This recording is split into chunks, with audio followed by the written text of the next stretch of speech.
Hola chicos, buenos días. Hemos preparado un pequeño video, ¿sí? Básicamente lo que queremos mostrar es el marco conceptual, que este tema ya lo hemos visto en cursos anteriores, es decir, que básicamente es una revisión. Recuerden siempre de ir a la bibliografía que se les recomienda. Ok, ¿cuál es básicamente el objetivo de este pequeño video, si se puede llamar una clase?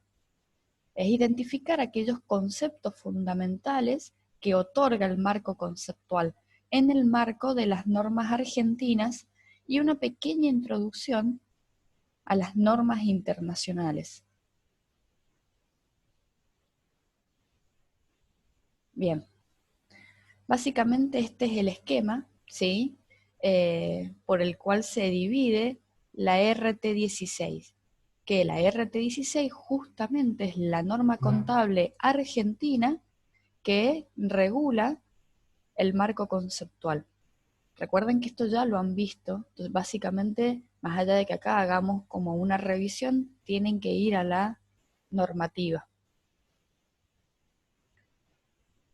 Bueno, la RT16 establece estos conceptos fundamentales. ¿Y para qué sirven estos conceptos fundamentales? ¿Por qué son tan importantes estos conceptos para delimitar nuestro marco conceptual? Porque de cierta forma, el marco conceptual es el campo de acción en donde va a actuar el profesional. ¿Sí? Es la base para aplicar las normas contables profesionales. Entonces, ¿para qué tiene que servir?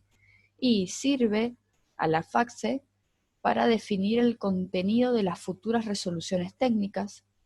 También sirve para los emisores y auditores de estados contables para resolver situaciones que no estén expresas de forma directa en las normas contables profesionales. ¿Qué quiere decir esto? Quiere decir que si ante un hecho económico no hay ninguna norma contable profesional que regule su tratamiento, entonces en ese caso se aplican los conceptos fundamentales que figuran en el marco conceptual, pero siempre va a prevalecer primero la norma contable específica. Y por último, a los analistas y otros usuarios para interpretar más adecuadamente las normas contables. Bien, eh, la intención de esta pequeña clase es ir revisando la estructura de la RT16, porque lo que vamos a ver hoy básicamente van a ser el marco de las normas argentinas. Entonces lo que estamos viendo, para que lo tengan a mano y vayan comparando, es la estructura de la RT16, en donde aparecen cuáles son los objetivos de los estados contables. Bien, los objetivos de los estados contables son proveer información sobre el patrimonio del ente emisor a una fecha y su evolución económica y financiera en el periodo que abarcan. ¿Para qué? Para facilitar la toma de decisiones económicas. Bien, a la vez, en este capítulo de la RT16 también establece cuáles son los usuarios de los estados contables. Aclara que son muchos los usuarios y que tienen necesidades diferentes. No necesariamente coinciden estas necesidades de información. Pero básicamente se han establecido dos usuarios tipos que son los inversores y los acreedores, tanto potenciales como actuales. Cabe aclarar que hay otros usuarios. Bien, ¿qué más establece la RT16? Bien, establece cuáles son los requisitos que debe cumplir la información contable, que básicamente son los que aparecen en la pantalla. Pertinencia o atingencia hace referencia a la capacidad que tiene la información para satisfacer las necesidades de los usuarios tipo, es decir, que sea útil, ¿sí? ¿Cuándo se considera que es útil y que tiene pertinencia? Cuando tiene valor confirmatorio o predictivo. Confirmatorio básicamente que confirma algún tipo de estimación, algún tipo de medición, o predictivo, es decir, que nos sirve de base para predecir datos que van a ocurrir en el futuro. Bien. Confiabilidad, es decir, que sea creíble. ¿Cuándo se logra esto? Cuando se aproxima a la realidad y cuando es verificable, es decir, es susceptible de comprobación. Aproximación a la realidad, ¿a qué se refiere? Y que tenga correspondencia con los fenómenos que busca describir, ¿sí? Y hay que aclarar que es normal que la información sea inexacta, ya sea por dificultades para identificar hechos económicos o por las incertidumbres que generan hechos futuros. Por lo tanto, es muy importante efectuar estimaciones con prudencia.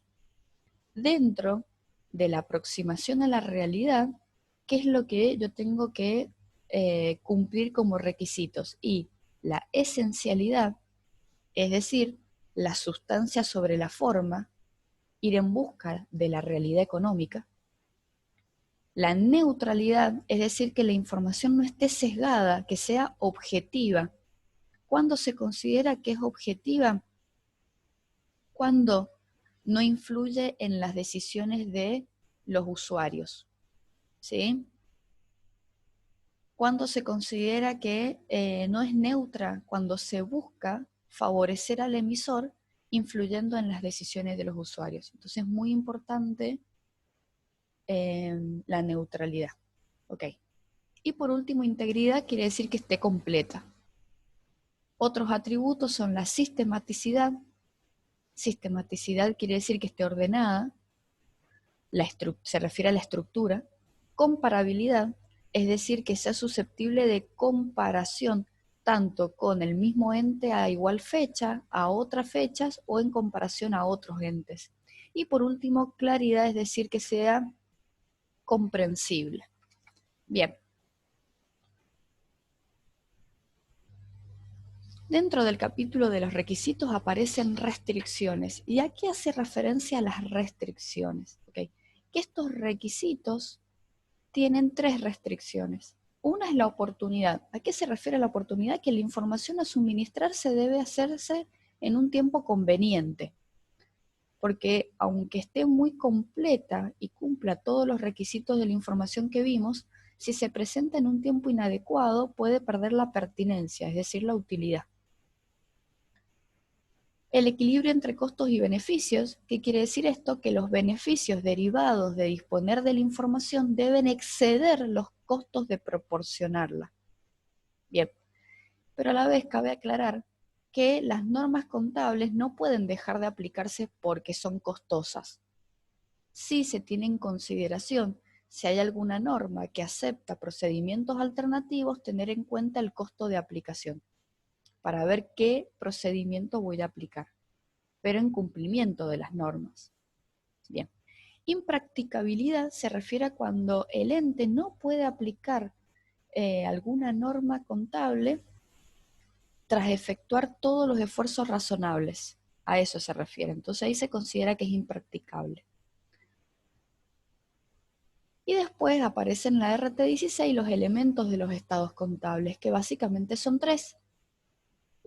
Y que fíjense que estos elementos condicen con los objetivos de los estados contables. En los objetivos ya nombras a los tres elementos, que son la situación patrimonial, la evolución patrimonial y la evolución financiera.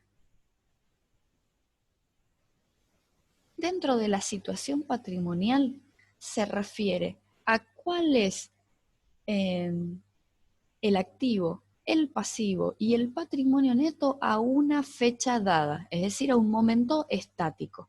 Ahora lo que vamos a ver es cada uno de estos elementos, ¿sí? Las partes fundamentales nada más. La RT16 dice que existe un activo cuando por un hecho ya ocurrido el ente controla los beneficios económicos de este bien, ¿sí? Y que tiene una contribución a los futuros flujos de efectivos y esta contribución es certera o hay una probabilidad alta. Y no depende de la posibilidad de venta separada ni de que el ente tenga la propiedad del activo. Les recuerdo que en la RT16 habla mucho más de activo y habla cuándo tiene un valor, qué significa valor de cambio, valor de uso. Okay.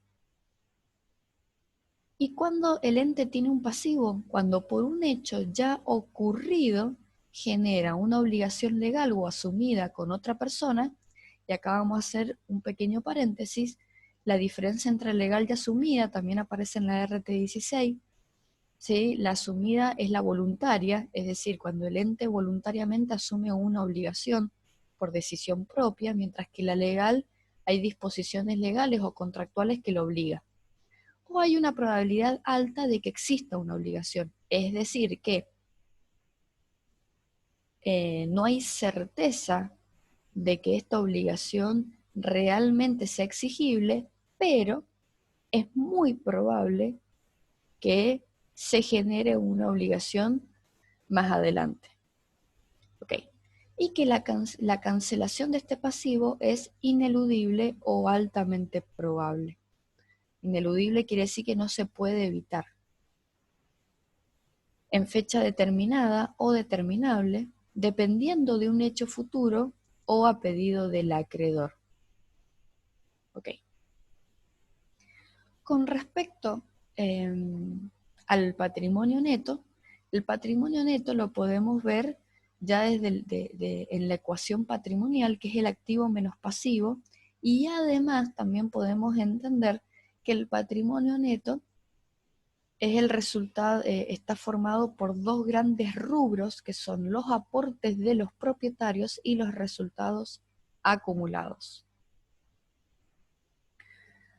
Después aparece otro elemento patrimonial que es la evolución patrimonial. Y acá la evolución ya es dinámico, ya no es a una fecha dada, sino que es durante todo un periodo, ¿sí? Durante todo un ejercicio económico. Básicamente responde a la pregunta de ¿en cuánto se modificó mi patrimonio desde el inicio del ejercicio económico al cierre? O por periodos intermedios. Ya no es estático, es dinámico. Bien.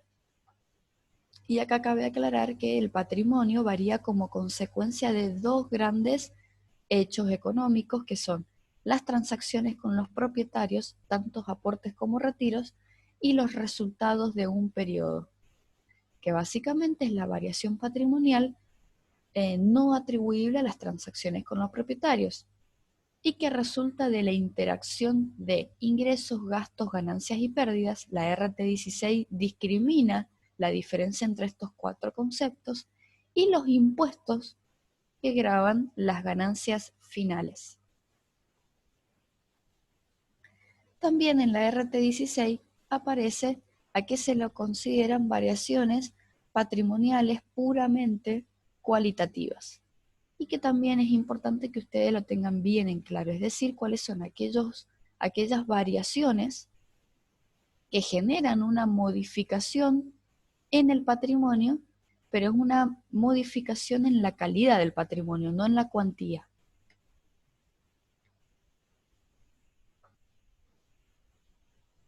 Bueno, dentro de las transacciones, que son los aportes y retiros, y aparece en la RT16 qué se considera aporte y qué se considera retiro.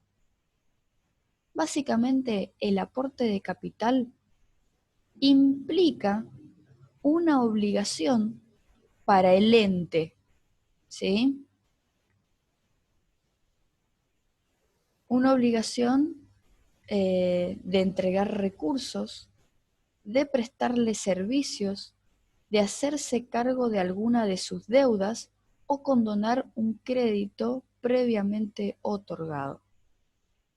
Ok, acá la obligación es del propietario hacia el ente, es decir, el propietario se obliga o a entregar bienes o a prestar servicios o a hacerse cargo de alguna de las deudas del ente o condonar un crédito previamente otorgado.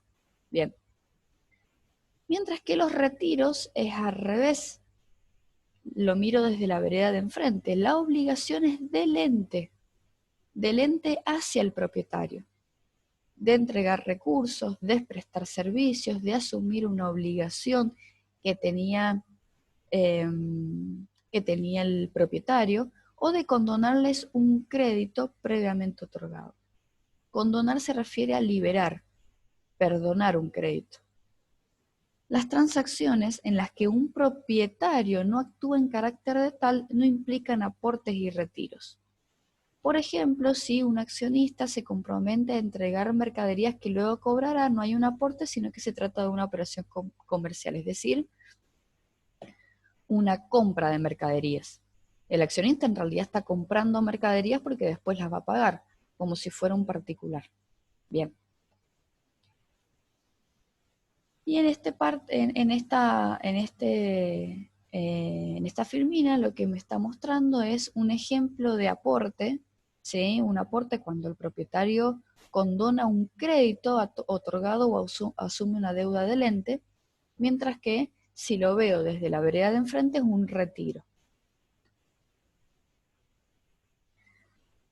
Aparece lo que les había nombrado recién, las variaciones puramente cualitativas, es decir, no alteran la cuantía del patrimonio, sino la calidad del patrimonio, tales como es canjear un activo por otro, sustituir un pasivo por otro, incorporar un activo asumiendo un pasivo, cambios en la representación formal del patrimonio, es decir, dentro del patrimonio neto, eh, variaciones que se dan entre los dos rubros que pertenecen al patrimonio neto, que son aportes y resultados acumulados, como por ejemplo capitalizar ganancias, es decir,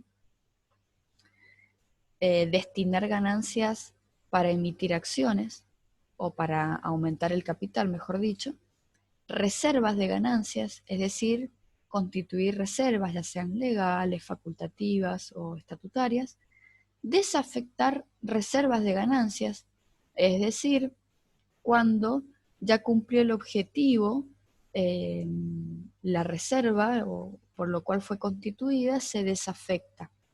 Bien, etcétera. Y después aparece el tercer elemento de los estados contables, que es la evolución financiera, y que también es dinámico, es decir, que muestra cuál es la evolución en los recursos financieros desde un inicio hasta un final de un periodo. Ok. Básicamente lo que es importante aclarar acá es, la RT16 me dice cuál es el objetivo de este elemento y que básicamente es evaluar la capacidad que tiene el ente para pagar deudas y distribuir ganancias. Por eso es tan importante ver cuáles son los recursos financieros. ¿Por qué? Porque la mayoría de estos pagos y distribuciones se hacen en efectivo. Entonces, ¿qué entendemos por recursos financieros? Como recursos financieros, básicamente voy a considerar que son el efectivo y los equivalentes de efectivo. ¿Qué se considera equivalentes de efectivo? Las inversiones de alta liquidez, que son fácilmente convertibles en efectivo y que están sujetas a riesgos insignificantes de cambios de valor. Bien.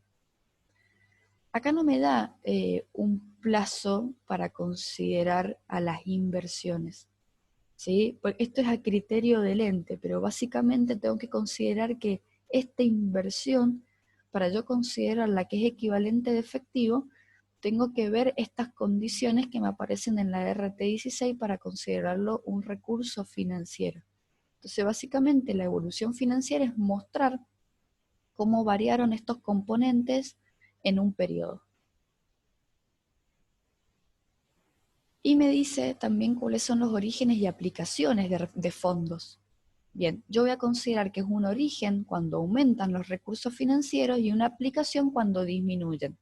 Ejemplo de origen es cuando cobro una venta en efectivo y de aplicación cuando pago una compra en efectivo, por ejemplo. Después en la RT16, en otro capítulo, me dice el reconocimiento y medición de los elementos de los estados contables. Y básicamente lo que me dice es, que yo voy a reconocer un elemento, voy a reconocer algún tipo de concepto si cumple con la definición de elementos de estados contables. ¿Que cuáles son? Los que acabamos de ver recién, los 3 elementos. Si yo veo que cumple con la definición de los elementos de estados contables, un activo, un pasivo, un patrimonio neto, un recurso financiero. Bien, si yo lo puedo decir que cumple, entonces estoy a un paso de reconocerlo, porque no solamente me alcanza con eso, sino que también tiene que ser objetivamente medible. ¿Sí? Tiene que tener una medición contable. Si no cumple con una de estos 2 requisitos, entonces no lo puedo reconocer. Y los tengo que excluir de los estados contables, en ese caso. Bien. Antes de empezar con esta introducción a las NIF, la RT16 también habla del modelo contable, que es parte de nuestro marco conceptual y que ya lo vieron en la unidad 3, modelos contables, y a la vez también, por eso no lo vamos a ver ahora, que recuerden que el modelo contable está dividido también por 3 criterios que yo tengo que tener en cuenta para armar mi modelo contable. Y por último también habla de las desviaciones aceptables y la significación. Así se llama el capítulo, que básicamente lo que dice que la información no es exacta y se puede desviar un poco. Ahora, esta desviación, para que sea aceptada, no debe considerarse significativa. ¿Y qué quiere decir esto? Cuando esta desviación no afecta a la toma de decisiones. Es decir, que se considera significativa cuando tiene aptitud para motivar un cambio en las decisiones de los usuarios. Hay que evaluar esto para saber si estamos desviándonos de forma significativa o no. Bien, y ahora sí, después de ver lo que es el marco conceptual en el marco de las normas contables argentinas, lo que nosotros vamos a hacer ahora es simplemente una pequeña introducción con respecto al marco conceptual en el ámbito internacional. Primero, antes que nada, hay que aclarar que este marco conceptual, que es a nivel internacional, se emitió en marzo del 2018 y fue emitido por IASB, ¿sí? Que son estas siglas que tienen ahí en propósito. El IASB, ¿qué es? Es el organismo internacional que emite estas normas contables internacionales. Que estas normas contables se llaman NIF, N-I-I-F, haciendo alusión a las normas internacionales de información financiera. Y que estas NIF las van a ver en cursos superiores. En este curso vamos a ver una partecita, una introducción, que lo vamos a ir viendo mientras va avanzando el cursado, y que a la vez es importante aclarar que ya se ha provisto material para que puedan estudiar este tema, que está en el cuadernillo y de una forma muy resumida. Por eso acá, en estas filminas, no queremos meternos en lleno, sino simplemente una pequeña introducción para que ustedes ya puedan ir al material de estudio. Okay. Bueno, acá termina la clase, la pequeña introducción que queríamos hacer de revisión del marco conceptual. Espero que les sirva y no se olviden de ir al material de estudio. Saludos.